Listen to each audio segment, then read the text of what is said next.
duas coisas que me irritam na academia.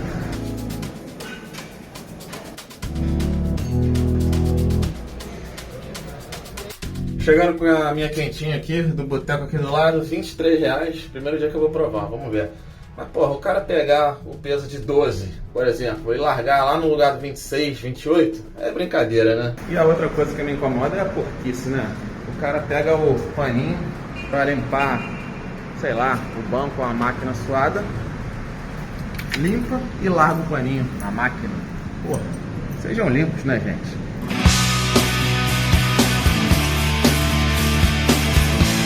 Mas nada me irrita mais do que o Estado honesto e eficiente brasileiro. Começar aqui com o Instagram do Bruno Perini, mostrando... Vou botar meu óculos antes. Mostrando por que o Estado existe para servir a gente. Óbvio que é ironia, né, gente? A gente existe para sustentar os burocratas e vagabundos de Brasília, de esquerda e de direita. Tá aqui um exemplo. Instagram dele. Como sempre, a solução do governo é criar ou aumentar impostos. Falar em corte de gastos deve ser crime em Brasília. Acho que o único partido no Brasil que realmente pensa em cortar gastos e conseguir cortar impostos é o Novo. O resto, meu amigo, se diz conservador, se diz liberal, no final só quer o seu dinheiro. Só quer que você trabalhe para sustentar aquela ilha da fantasia que é Brasília. Bom, aqui basicamente o Bruno está dizendo sobre esse aumento recente do IOF, que o governo honestíssimo do Lula e do Haddad quer manter a todo custo. O Congresso está tentando voltar nessa decisão, mas aí o grandíssimo Hugo Mota, cara que se diz de direita do Partido Republicanos, ele quer que o IOF volte a ser como era antes, mas a sugestão que ele deu é, já que o governo precisa roubar mais o povo para se sustentar, para sustentar Brasília, a sugestão dele é que devemos taxar criptoativos.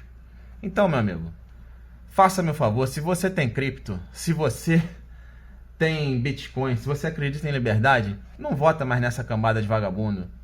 Única opção melhorzinha que temos no Brasil é o Novo. É óbvio que o ideal seria a gente ter um Javier Milei que diz, em alto e bom som, que o cara que só nega imposto na Argentina é um herói, porque o Estado está roubando ele há décadas e ele consegue escapar do ladrão, que é o Estado. O presidente do país falou isso. Esse cara sim é um herói, esse cara é a personificação da liberdade. Enfim, tamo aí, cara de direita. Tô até abrir aqui a fotinha do bonito aqui, 35 anos, quer taxar criptoativos. Aposto que o Bitcoin que ele tem tá guardado numa carteira e ele nunca vai declarar. Mas é isso, né? A hipocrisia do Estado. E aqui a descrição sobre o Partido Republicano, do qual ele faz parte. Movimento político conservador, fundamentado nos valores cristãos, tendo a família como alicerce da sociedade. Tudo muito bonito, mas o que eles querem mesmo é o nosso dinheiro. Bom, vou falar de cripto aqui. Nesse momento, tudo dando uma subidinha nas últimas 24 horas. Solana subindo quase 6%. Pepe subindo 7,5%. Bitcoin acima de 106 mil dólares. Tem uma resistência ali por volta de 106.600. Para buscar novas all-time highs, o Bitcoin precisaria romper esse 106.600. E aí poderíamos ir buscar um valor acima de 111, 112 mil rápido. Talvez essa semana ainda, mas tá difícil romper essa resistência. Bom, vamos para minha situação aqui. No momento, deu uma melhoradinha. As três moedas que me sobraram, Ethereum, Cardano e Solana, é mais ou menos 16% da liquidação. E meu prejuízo atualizado, somente 83,95%. Bom, hoje eu vi alguns vídeos. Não sei porque hoje todos os caras do YouTube resolveram falar de Ethereum. E aí o Augusto Bax e o CryptoKid, aquele moleque lá de Dubai, falando que é um momento ótimo para se entrar em Ethereum, que obviamente não no curtíssimo prazo, mas que nos próximos 2 ou 3 meses a tendência é de subida. E então, mais ou menos recomendando a entrada nesse momento de Ethereum, porque basicamente eles dizem que quando romper 2.700, vai para a Lua.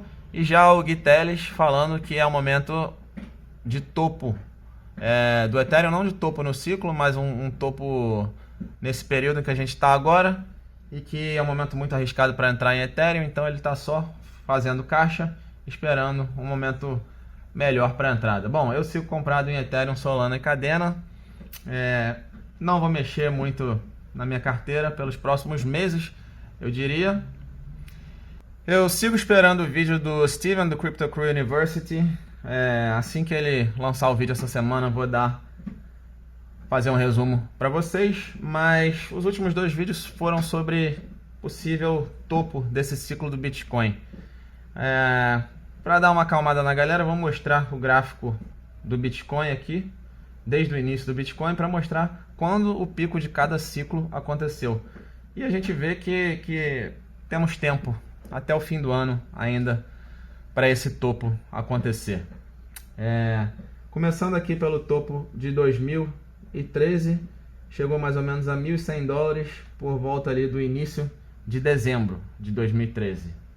Seguimos 4 anos para frente, muita oscilação, sobe e desce. O pico chegou exatamente em dezembro de 2017, mais uma vez em dezembro, 4 anos depois.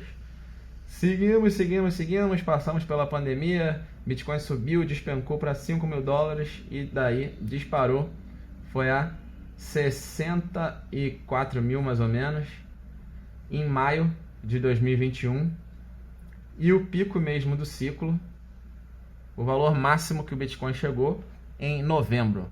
Portanto, nos 3 primeiros ciclos, tivemos o pico em dezembro e novembro. A gente já teve essa all-time high agora de maio. E, portanto, se o padrão continuar se repetindo, é óbvio que nada é garantido. É óbvio que história que já aconteceu não necessariamente vai se repetir. Mas teremos aí até dezembro desse ano para chegar ao pico desse ciclo. E, finalmente, a gente realizar nossos incríveis lucros.